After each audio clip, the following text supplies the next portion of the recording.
Hello and welcome back to our channel. कैसे हैं आप लोग? आई होप सब अच्छे होंगे। स्वागत है आप सभी का आपके अपने चैनल में।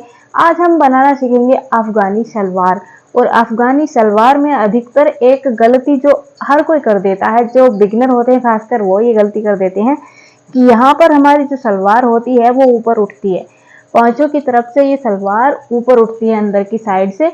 वो क्यों उठती है और कैसे क्या करें कि वो सलवार ना उठे और एकदम परफेक्ट हमारी अफगानी सलवार बनकर तैयार हो, तो सीखेंगे आज की वीडियो में। तो यहाँ पर हमने कपड़ा ले लिया है। वैसे तो आप 2 मीटर में भी सलवार बना सकते हैं, लेकिन ये 2 से थोड़ा ज़्यादा है। हमने इस कपड़े को डबल करके अब यहाँ पर 4 फोल्ड कर लिया है और ये ओपन साइड है जो कि हमें अपने अपोजिट रखनी है और ये बंद साइड जो है ये हमें अपनी तरफ रखनी है। अब यहाँ पर हमें जो सलवार की लेंथ है हमारी वो तो है 36 इंच और यहाँ पर हमें जो मोहरी बनानी है वो 12 इंच की बनानी है।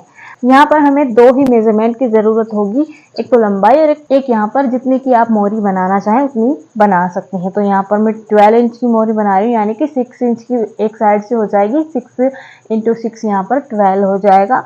तो सबसे पहले हम देखते हैं यहाँ पर हमें 37 की सलवार बनानी है। तो यहाँ पर जो सबसे बड़ी गलती होती है जिसकी वजह से सलवार उठती है वो ये होती है कि अक्सर हम क्या करते हैं, हमें 37 की सलवार बनानी है, हमने यहाँ पर 5 इंच ऊपर बेल्ट का माइनस कर दिया और 2 इंच यहाँ पर हमने मोहरी जो बनाएंगे हम पोंचों की उसका भी माइनस कर दिया। बाकी हमारा बचा यहाँ पर 30 इंच। हमने 30 इंच पर मार्क कर लिया और यहाँ पर सीधे ऐसे रेखा खींच देते हैं इस तरह से। इस तरह सीधी रेखा खींचने से होता ये है कि जो हमारी सलवार है वो पांचों की साइड से अंदर से उठती है ऊपर, जो कि बिल्कुल अच्छी नहीं लगती और ना ही ये परफेक्ट अफगानी सलवार कहलाती है। अब यहाँ पर हम इस तरह से 30 इंच मार्क करते हैं और यहाँ पर इसकी कटिंग कर लेते हैं। इधर से मार्क करके 9 इंच लगा करके ऐसे कटिंग कर देते हैं। तो सबसे बड़ी गलती यही होती है। यहाँ पर हमें खास ध्यान देना होता है कि यहाँ पर जो हम लेंथ लेते हैं उसमें यहाँ पर हमें 2.5 इंच का एक मार्क करना होता है इधर अपनी साइड, जिधर से हमने बंद साइड है उधर।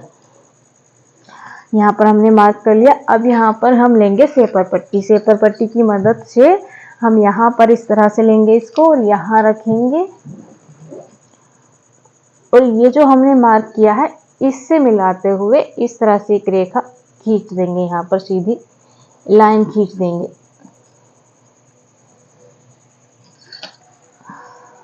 अब आपको समझ आ गया होगा कि मोहरी जो उठती है वो पीछे से ऊपर को क्यों उठती है, वो इसी वजह से उठती है। अभी हम आपको आगे एक्सप्लेन करेंगे और अच्छे से।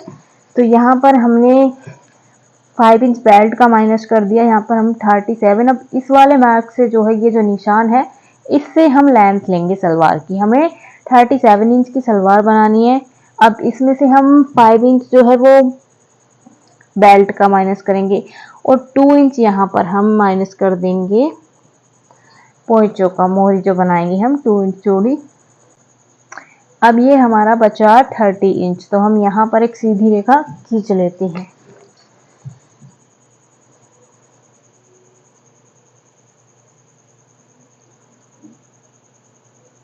अगर आप भी इसी तरह से अफगानी सलवार की कटिंग करेंगे तो आपको कोई भी शिकायत बिल्कुल भी नहीं आएगी और आपकी सलवार जो है वो एकदम परफेक्ट बनकर तैयार होगी।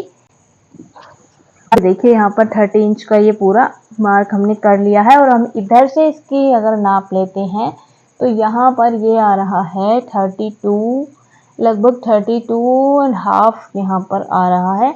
और इसी की वजह से ये हम एक्स्ट्रा कपड़ा लिया है तो ये सलवार हमें उठती हुई नहीं नजर आएगी, एकदम परफेक्ट सलवार हमारी बनकर तैयार होगी। तो अब यहाँ पर हम आसन की माप लेते हैं। तो 5 इंच तो हमारा बेल्ट में हो गया और 9 इंच यहाँ पर, ज़्यादातर अगर हैवी साइज नहीं है तो 9 इंच 14 इंच का जो आसन होता है काफ़ी होता है, लेकिन यहाँ पर कुछ यहाँ पर सिलाई में भी जाएगा तो मैं यहाँ पर 9.5 पर मार्क कर रही हूँ और यहाँ पर हम 2 इंच इस तरह से सीधी रेखा खींचेंगे 2 इंच और इसको थोड़ी सी ऐसे गोलाई दे देंगे। अब हम यहाँ पर मोहरी का निशान लगाते हैं। मोहरी जो कि हमारी 12 यानी कि 6 इंच की मोहरी हमने रख ली है। यहाँ पर 1/2 इंच यहाँ पर एक्स्ट्रा कर लेते हैं क्योंकि यहाँ पर सिलाई में भी मार्जिन में भी जाता है कपड़ा। तो यहाँ पर 6.5 पर हमने मार्क कर लिया। अब हमें जो चुन्नटें डालनी है वो हम चाहे तो फुल भी रख सकते हैं, लेकिन वो इतना अच्छा लुक नहीं आता अफगानी सलवार का, क्योंकि नीचे से ज़्यादा हैवी हो जाती है। तो हम यहाँ पर 8 से लेकर के 12 तक या 11 तक आप लोग रख सकते हैं। तो मैं यहाँ पर थोड़ी हैवी ही बनाना चाहती हूँ, क्योंकि जिसकी ये सलवार है उन्होंने बोला है थोड़ा हैवी ही बनाना है। तो मैं यहाँ पर 11 इंच चुन्नटों के लिए ले रही हूँ। अब हमें ये जो मार्क किया है हमने, इससे इसको इस तरह से मार्क कर लेंगे। अब यहाँ पर एक बात का और आपको ध्यान देना है कि जब हम इसकी कटिंग करेंगे तो 1/2 इंच यहाँ पर एक्स्ट्रा करेंगे, क्योंकि यहाँ पर सिलाई में भी मार्जिन जाता है कपड़े का। तो 1/2 इंच यहाँ पर 1/2 इंच एक्स्ट्रा हम यहाँ से कटिंग करेंगे।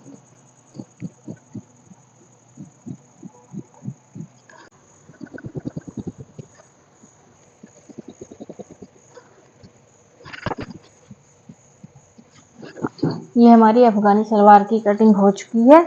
अब हम इसका काट लेते हैं, यहाँ पर बेल्ट की कटिंग कर लेते हैं। तो ये कपड़ा है हमारा। अब बेल्ट की जो कटिंग है वो हमें चौड़ाई तो यहाँ पर रखनी है 8 इंच। तो यहाँ पर ये 8 इंच से ज़्यादा है थोड़ी, हम इसको कम कर लेंगे। पहले हम इसकी लंबाई देख लेते हैं। लंबाई यहाँ पर होती है हिप के मेजरमेंट के अनुसार। जैसे कि यहाँ पर हिप है 36, तो 36 में हम यहाँ पर 4 इंच ऐड कर देंगे, जिससे कि एक परफेक्ट बेल्ट यहाँ पर निकल जाएगी। तो 36 का हाफ हो गया 18।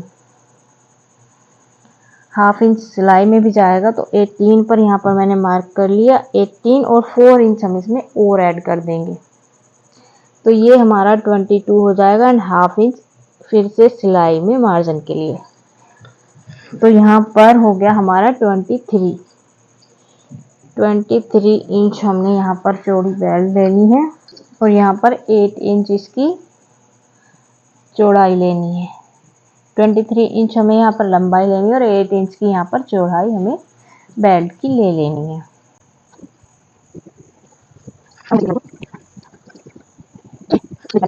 और सलवार की भी कटिंग यहाँ पर हो चुकी है। अब यहाँ पर ये जो कपड़ा इसमें बच गया है, इससे हम यहाँ पर पोंचे बना लेंगे सलवार के, जो हमें नीचे से अलग से लगाने हैं। इसमें हमारे पोंचे निकल जाएंगे। तो यहाँ पर बिल्कुल भी कपड़ा वेस्ट नहीं हुआ, पूरा जितना कपड़ा था उसमें यहाँ पर सलवार बनकर रेडी हो जाएगी। अगर आप इसकी स्टिचिंग की वीडियो देखना चाहते हैं तो नेक्स्ट वीडियो मैं इसी पर अपलोड करने वाली हूँ। इस वीडियो में मैं सिर्फ कटिंग ही आपको बता रही हूँ। तो आपको ये वीडियो कैसा लगा हमें कमेंट में ज़रूर बताइएगा। आपको इस वीडियो से थोड़ी सी भी मदद मिली हो तो प्लीज़ चैनल को सब्सक्राइब कीजिए, वीडियो को लाइक कीजिए, और दूसरी वीडियो में हम इसकी स्टिचिंग देखेंगे कि किस तरह से इसको सिलना है। तब तक के लिए बाय बाय।